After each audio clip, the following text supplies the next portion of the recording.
Salut à vous, c'est Barbu. Alors aujourd'hui, je vais vous parler de Emabuntu. Alors c'est une version, c'est un dérivé de Ubuntu, quoi, plus précisément Xubuntu 14.4, donc LTS, qui est réservé exclusivement à l'association, quoi, exclusivement, pas spécialement, mais on va dire elle est faite pour l'association Emmaüs pour retaper les PC que l'association récupère. Donc un abonné m'avait parlé de cette distribution et donc je me suis penché dessus parce que bon, je la connaissais pas du tout. Et donc je la trouve plutôt sympa. Je l'ai testé un petit moment et vraiment donc on retrouve toujours le bureau Xubuntu qu'on connaît déjà. Il n'y a pas de modification à ce niveau-là. Vous voyez le menu. Donc là moi je vais vous mettre une petite image mais une petite vidéo à côté par rapport à l'ancienne version. Le menu en haut à gauche lui a été légèrement modifié et passe sous la nouvelle version qui est plus jolie et on va dire un peu mieux organisé, voilà. Mais sinon, on reste dans le même style. Bon, toujours pour rester en haut sur ce menu en haut à gauche, mais il y a la possibilité d'accéder directement aux paramètres, de verrouiller ou d'éteindre. Donc, il est pas mal. Moi, j'aime bien. Je trouve Ubuntu plutôt bien fait et très léger, donc très bien pour les anciens PC. Voilà, donc en même temps, ce Xubuntu est allié donc à la barre Kerodoc, que moi j'aime beaucoup parce qu'elle est vraiment très bien faite et c'est joli à voir, c'est sympa à utiliser, c'est vraiment un très bon dock. Voilà, et on va voir la particularité de cette distribution, c'est qu'elle est relativement grosse, car je crois que pour l'installer, j'ai besoin d'à peu près 16 Go, si je dis pas de bêtises. Donc ce qui est relativement très gros pour un Linux, parce qu'habituellement ça tourne plutôt dans les 7 Go, ça varie selon les distributions, mais là on va dire que pour cette distribution est assez importante. Donc après j'ai compris pourquoi, parce que quand on se penche sur le détail, il y a énormément de logiciels installés d'origine. Alors, on va faire le tour rapidement, mais oui, pour chaque catégorie, il y a énormément de choix. Donc, par exemple, pour les mails, on a Thunderbird, Evolution, on a Chromium aussi, on a Pinging, on a Skype, ça je ne connais pas, Empathy, on a XChat, FileZilla, Transmission, oui, on a énormément de logiciels, on a de quoi connecter Android. Après, il y a quelques logiciels que je ne connais pas, mais voilà, bureautique, vous voyez, on a LibreOffice comme d'habitude. Vous voyez, dans le dictionnaire, on a le verbiste.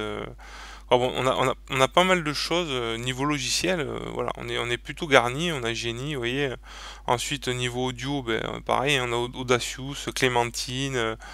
Voilà, Audacity, je vais pas tous les citer. Convertisseur audio, celui-là il est très bien pour convertir tout en MP3, toutes les musiques en MP3. On a Pulse Audio, voilà, on a vraiment beaucoup de choses.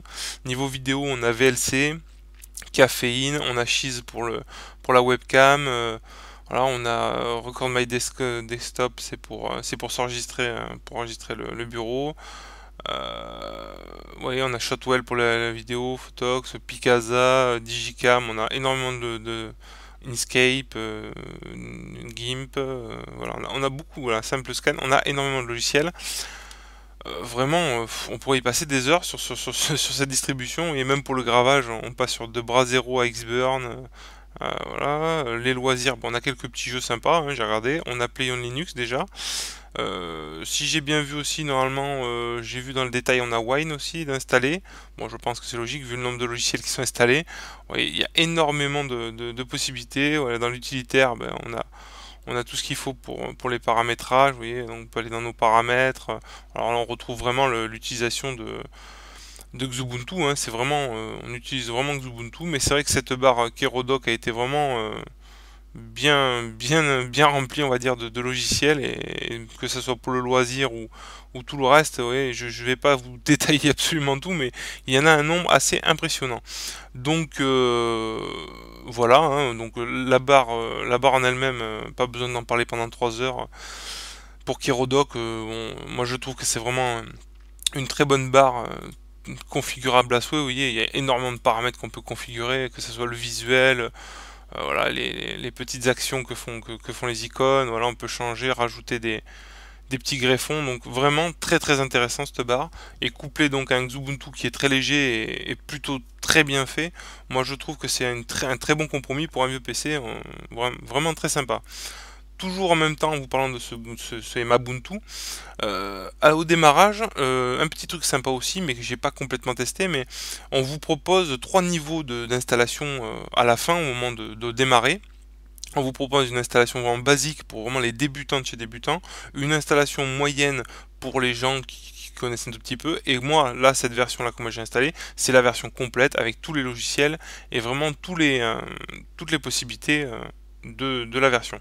Donc, pour ma part, je le trouve vraiment très bien fait.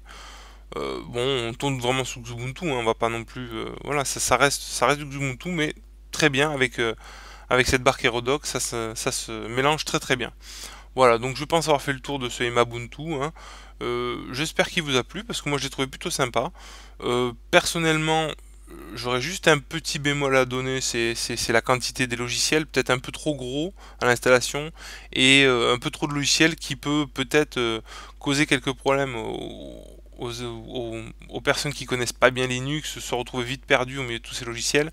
Donc je pense que quand on démarre, au démarrage, quand on se met sur un niveau plus simple, au niveau basique, il doit proposer moins de logiciels, pardon, moins de logiciels, mais franchement, je trouve que ça fait peut-être un peu beaucoup. J'aurais peut-être dû trancher un peu dans le vif et enlever un peu de logiciel, mais bon, en même temps, c'est ce qui fait sa particularité, hein, pour se départager d'autres Linux. Au moins, on peut pas dire que là, il n'y a pas de choix. Voilà. Donc, ben voilà, j'ai fait le tour. Pour moi, c'est une très bonne distribution, hein, Xubuntu, hein, donc là, Emabuntu avec ce Kerodok. Donc, n'hésitez pas à l'utiliser parce que je pense que ça peut plaire à pas mal de monde. Voilà. Et puis, ça peut permettre de tester pas mal de logiciels en même temps parce qu'ils sont déjà installés. Voilà, pour ma part, j'ai fait le tour. J'espère que ça vous a plu et je vous dis à une prochaine vidéo. Allez, ciao! Allez, au lit.